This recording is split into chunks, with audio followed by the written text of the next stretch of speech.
কুমিল্লা ৬ সংসদীয় আসনের বিএনপি দলীয় প্রার্থী সাবেক এমপি মোহাম্মদ মনিরুল হক চৌধুরী বলেছেন, আমাকে ভোট দিন, নির্বাচিত হলে আমি কুমিল্লা ৬ আসনে উন্নয়ন করে দেখিয়ে দিব। কুমিল্লা শহরকে গোমতী নদীর উত্তর পাড়ে সম্প্রসারিত করব। বঞ্চিত কুমিল্লার পাঁচথুবি আমরাতুলি ইউনিয়নকে শহরে রূপান্তর করব। কুমিল্লা সদর দক্ষিণ উপজেলার সকল সমস্যা নিরসনে ও উন্নয়নে কাজ করব। তিনি 14 নভেম্বর বিকেলে কুমিল্লার পদুরবাজার বিশ্ব রোড এলাকায় নির্মাণ শ্রমিকদের সাথে নির্বাচনী মতবিনিময় সভায় এসব কথা বলেন।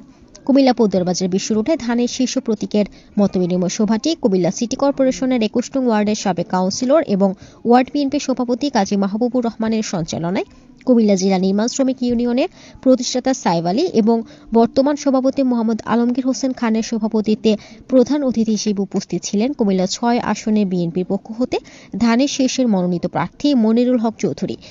এ সময় বক্তব্য রাখেন কুমিল্লা নির্মাণ শ্রমিক ইউনিয়নের সাধারণ সম্পাদক আব্দুল কুদ্দুস ও প্রতিষ্ঠাতা সাইব আলী, সহ সভাপতি মোহাম্মদ জাহাঙ্গীর আলম, প্রচার সম্পাদক মোহাম্মদ ইউসুফ হাওলাদার। উক্ত অনুষ্ঠানে উপস্থিত কুমিল্লা জেলা নির্মাণ শ্রমিক ইউনিয়ন রেজিস্ট্রেশন নং চট্র 2309 এর সকল নেতৃবৃন্দ সহ সকল সদস্যবৃন্দ।